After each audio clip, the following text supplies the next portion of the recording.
Open letter to the Inspector General of Police, Kayode Egbetekun.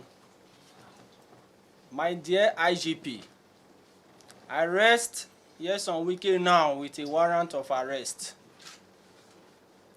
I want to begin by saluting your continued service of our country and that of the very many gallant officers of the Nigerian Police Force who daily stay awake to keep our nation safe. However, I want to add my voice to that of millions of Nigerians who are incensed at some recent development in the polity, which require your urgent attention. That is, with respect to the recent open threat by the Minister of the FCT, Nyesom Wike, who happens to be the former governor of Rivers State, to set fire to other 12 PDP governors while attending a called Bad Congress of the PDP in Port Harcourt on Saturday, 31st August 2024. There is a High Court ruling in Port Harcourt in suit number PAC/2282/CS2024 against that exercise. Instead of vacating that ruling through an appeal, Nyesom Wike's group went to another court of coordinate jurisdiction in Abuja and got a ruling to hold the Congress. This is a completely wrong court process and should not be allowed to stand. For as long as the first court ruling is persisting, the PDP Congress held by Wike and his men remain a nullity. During this illegitimate PDP Congress, without caution and self-restraint, Wike openly voiced that he will ensure that the other governors do not have peace in their states for their support for the incumbent Rivers State Governor, Sasim Fubara, his SY protege, with whom he is having a running battle. In his words, now trending in Nigeria, just in case your men did not inform you, and I quote, "Let me assure all of you, not while we live will anybody take away the structure of PDP from us." But let me tell people, I hear some PDP governors who say they will take over the structure and give to somebody. I pity those governors because I will put fire in their states. After many attacks, he continued, "Whether you are from Bauchi, I don't give a damn. Whichever state you are from, as far as I know, that you are trying to put your hand in Rivers State, your hand will get burnt and you will never sleep in your state." End of quote. My dear IG, at well over 97 years of age and having held various positions in government, including being a minister of over 50 years ago, I am shocked that a public officer who is an appointee of a serving president can descend to this level. When we worked under General Yakubu Gowon, GCFR, in the Federal Executive Council, the code of conduct which we were expected to keep, especially as it pertained to being instrument of public order, was at the highest level.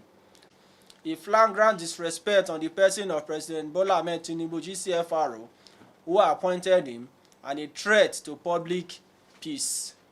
As it stands now, Wike as a lawyer should have known better, as one who has been in the same profession for more than offenses that can be committed is to incite anarchy and threaten constituted authority of the state. To you, Chief Dr. Ike Clark, OFRCON. Thank you. Thank you. As I said earlier, I'm not in good condition of health, but I managed to produce this address, and you will remember on the 24th of May this year, I addressed a letter in this hall, open letter, delivered to the Inspector General of Police to see that government policemen, public officers were not being used illegally in supporting Wike and his men. Up to today, I've not heard anything from him, and I still believe that he has not changed. That's why I said he should now arrest him with warrant And because Wike believes that the only person in this country today that's above him is Mr. President. He's free to insult anybody, to do whatever thing he likes. But if you go with a warrant of arrest, you will not be able to escape from it. Well, everything I wanted to say about the Inspector General of Police has been said there. I'm calling on him, a very respected, intelligent officer. He has all the qualities to be one, to step out in the interest of this country, not to allow personal relationship to undermine the Constitution of Nigeria, which Wike has breached. And nobody is talking to him. Mr. President took an oath to defend this Constitution. But today, he's having himself alone cannot breach the Constitution of Nigeria because Section 1 of the Constitution is very clear on that. Every decision of the Constitution binds everybody, every authority, including Mr. President.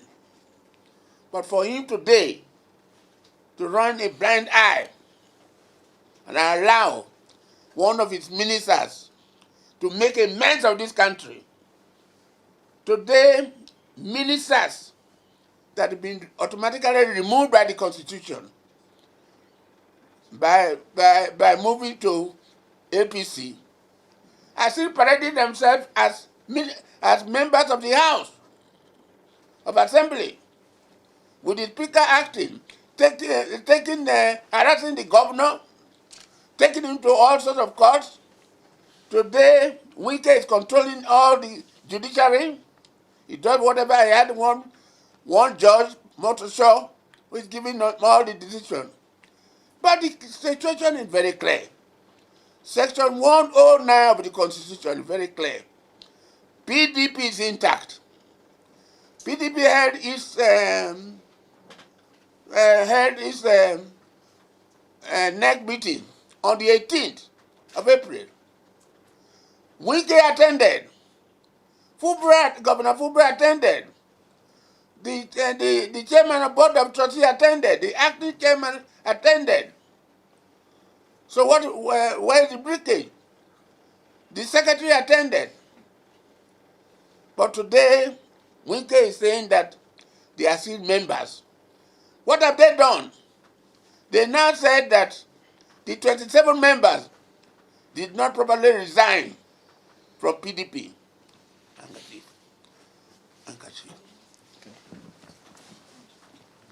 Did not properly resign from PDP. Therefore, they were still members of the House.